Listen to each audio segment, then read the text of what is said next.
In the quiet, rolling fields of France and Belgium, farmers plowing their land often reap a strange and terrifying harvest. It's not grain or vegetables they pull from the soil, but rusted, mud-caked metal. This is the iron harvest, the annual yield of unexploded bombs, bullets, and shells from a war that ended over a century ago. Every year, specialized teams recover hundreds of tons of this deadly junk. Some shells are packed with high explosives, but others hold something far more sinister. A faint swishing sound when they're moved is the telltale sign of a liquid poison, a chemical agent designed to kill in the most horrific ways imaginable. More than 100 years after the guns of World War I fell silent, this iron harvest is still claiming lives.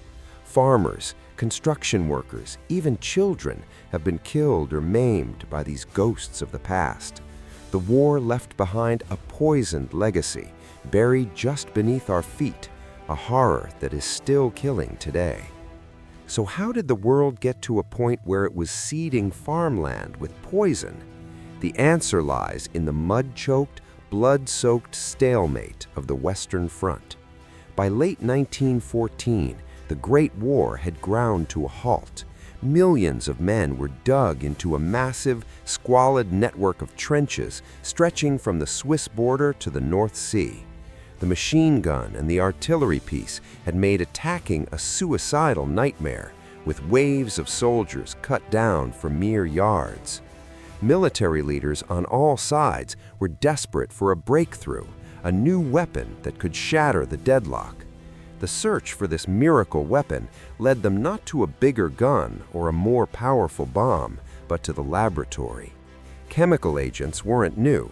They'd been used for centuries, from poisoned arrows to sulfur fumes.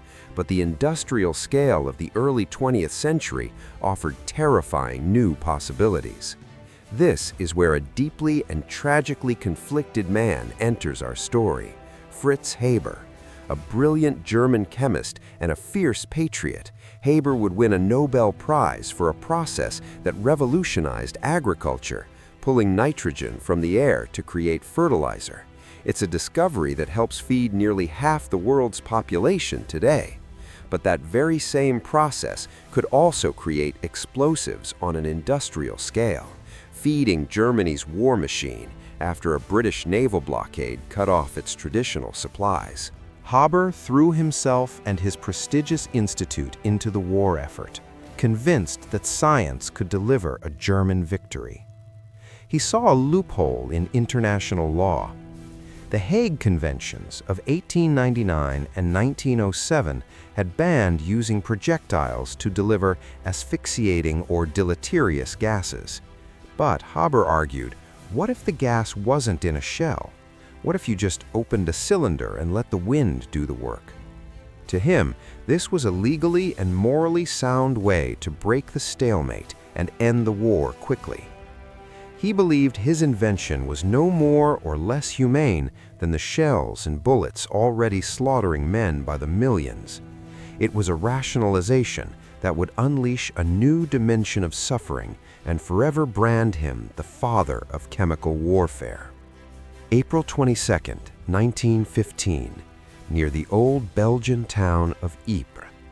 For the French and Algerian soldiers holding the line, it didn't start with a bang, but with a strange greenish-yellow cloud rolling silently toward them across no man's land. Released from over 5,700 German cylinders, 170 tons of chlorine gas drifted on a gentle breeze. It smelled faintly of bleach, of pineapple and pepper. Many soldiers figured it was just a smokescreen to cover an attack. They were wrong. They were witnessing the dawn of a new kind of industrial horror. Chlorine gas is heavier than air. It sank right into the trenches, filling every dugout and shell hole. When inhaled, it reacts with the water in your lungs to form hydrochloric acid. The effect is immediate and agonizing. It starts with a burning feeling in the throat and eyes, then violent coughing and vomiting. The delicate tissues of the lungs are chemically burned, filling with fluid until the victim, for all intents and purposes, drowns on dry land. The Allied troops had no protection, no warning.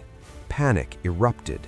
Men fled in terror, their faces twisted in agony, choking and gasping for air. Those who couldn't escape clawed at their throats, their lungs filling with liquid. In just a few hours, the attack killed over 1,100 soldiers and wounded thousands more. A 4-mile gap was torn open in the Allied line. It was the breakthrough the Germans had dreamed of. But they were so taken aback by the gruesome effectiveness of their new weapon and so afraid of the lingering gas themselves that they didn't push their advantage. The gap was closed, but the taboo was broken. A terrible new chapter in warfare had begun. The world reacted with outrage, but in the brutal logic of total war, outrage quickly turns to imitation. The age of chemical warfare had arrived, and it was about to escalate into a grotesque arms race of poison. The genie was out of the bottle. The shock of Ypres forced both sides into a frantic race of escalation and adaptation. Chlorine was terrifying, but it was also crude. Its green color and sharp smell made it easy to spot, and soldiers figured out rudimentary countermeasures with astonishing speed. At first, they were told to hold urine-soaked cloths over their faces. The ammonia in the urine helped neutralize the chlorine. This crude fix quickly evolved into more sophisticated hoods, and by 1916, the very effective small box respirator. But as the defenses improved, the poisons got sneakier. The Germans, and soon the Allies, turned to a new killer, phosgene. Phosgene was the perfect stealth weapon. It was colorless and had a faint, innocent smell, often described as being like moldy hay. Most terrifying of all, its effects were delayed. A soldier could breathe in a lethal dose and feel fine for 24 to 48 hours. He might keep fighting, eat a meal, and go to sleep, thinking he'd gotten lucky. But inside him, a creeping death had already begun. Phosgene attacked the lungs much like chlorine, but more slowly and systematically, causing fluid to build up until the victim suffocated. This cruel, delayed action made it an exceptionally effective agent of terror. Soldiers could never be sure if they were safe. Phosgene would ultimately be responsible for an estimated 85% of all gas-related fatalities in the war. Then, in July 1917, the Germans unleashed the weapon that would become the most infamous and feared of the entire war: mustard gas. Codenamed Yellow Cross by the Germans, mustard gas wasn't even a gas. It was a thick, oily liquid dispersed by artillery shells as a fine, lingering mist. And unlike chlorine and phosgene, which mainly attacked the lungs, mustard gas was a vesicant. It attacked any part of the body it touched. It settled on the ground, contaminating whole sections of the battlefield for days, even weeks. It soaked into clothing, wood, and soil. The vapor, heavier than air, seeped into the deepest trenches. The effects were agonizing. It caused massive, weeping blisters on the skin, especially in moist areas like the armpits and groin. It burned the eyes, causing temporary or permanent blindness. If inhaled, it scorched the lungs, leading to a slow, painful death. While it didn't kill as many as phosgene, its power to injure and incapacitate was horrifying. In just the first few weeks after its introduction, it caused thousands of casualties. By the war's end, it would be responsible for over 120,000 British casualties alone. Delivery methods evolved too. Releasing gas from cylinders was dangerously unpredictable. It all depended on the wind. At the Battle of Loos in September 1915, the British found this out the hard way. The fickle winds shifted during their first major gas attack, blowing clouds of their own chlorine back into their lines and causing thousands of friendly fire casualties. The future lay in the artillery shell. Shells let you deliver gas with precision, miles behind enemy lines, targeting artillery, command posts, and reserve trenches, no matter which way the wind was blowing. For all its horrific physical effects, the true power of gas was psychological. Of the millions of combat deaths in World War I, chemical weapons accounted for a relatively small fraction, an estimated 90,000 to 100,000 fatalities in total. Artillery was by far the biggest killer of the war, but gas was the weapon soldiers feared most. It was an invisible, silent enemy that could get past any defense. It broke the rules of the battlefield. A dugout that could protect you from a shell splinter became a death trap. Gas turned the very air you breathed into a poison. The psychological toll was immense, breeding a constant, gnawing anxiety. Soldiers lived in perpetual fear, their gas masks their constant companions. The masks themselves were claustrophobic and disorienting, and the dread of a gas alarm, the shout, the blare of a horn, the frantic beating of a gong haunted their days and nights. The nature of the injuries just added to the terror. A bullet wound was, in its own grim way, straightforward, but gas inflicted a kind of suffering that seemed unnatural. It blinded men, left them with chronic respiratory illnesses for the rest of their shortened lives, and covered their bodies in excruciating burns. The sight of gassed comrades, stumbling blindly in a line, hands on the shoulders of the man in front, skin blistered and raw, coughing up the linings of their lungs, was an image of hell that burned itself into the minds of all who saw it. Gas warfare didn't just kill, it demoralized. It represented a new low, a descent into industrial barbarism. Germany led production, but France and Britain were not far behind. In total, an estimated 1.3 million soldiers became casualties of this chemical arms race, their bodies and minds scarred by the chemists' war.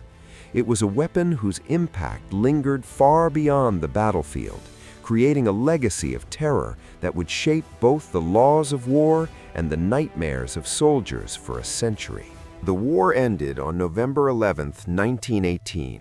The guns fell silent, but the poison remained. Of the estimated 1 billion artillery shells fired on the Western Front, as many as 1 in 3 failed to detonate. That leaves hundreds of millions of unexploded shells buried in the soil of France and Belgium. Many are filled with high explosives, but many more are filled with the toxic agents developed by men like Fritz Haber. This is the iron harvest. Each year during plowing season, the earth gives up its deadly crop.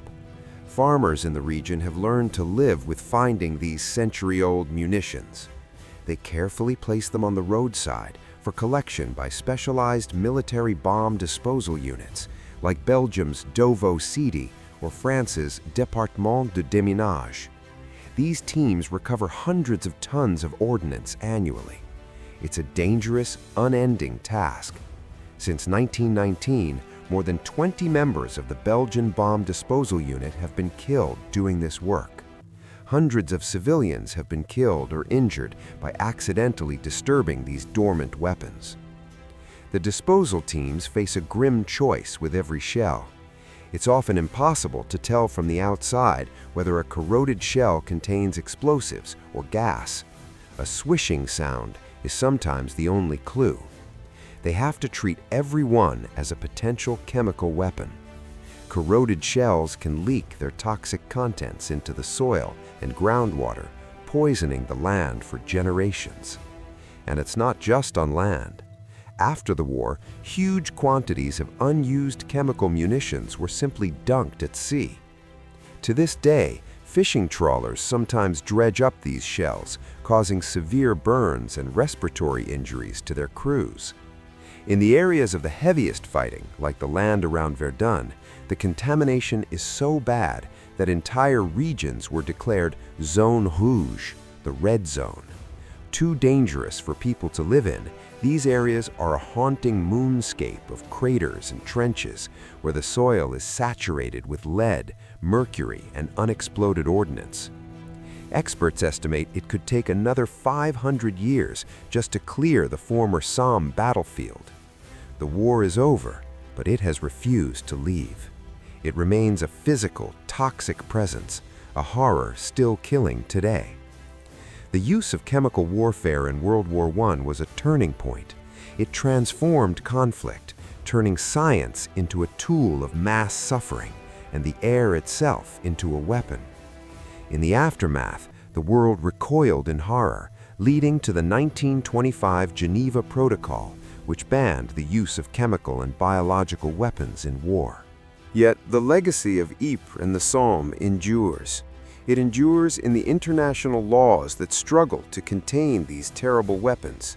It endures in the psychological trauma passed down through generations. And it endures, most tangibly, in the soil of Europe. The iron harvest is a constant, deadly reminder that the consequences of war don't end when the fighting stops. They seep into the ground, poison the water, and lie in wait for the unwary. A century later, we are still cleaning up the mess, still paying the price for the desperate decisions made in the trenches of the Great War. The green cloud that rolled across Flanders fields in 1915 cast a long, dark shadow, one that we are still living under today. If you found this look into one of history's darker chapters compelling, please consider subscribing and sharing this video.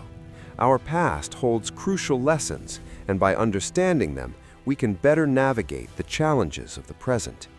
Thanks for watching.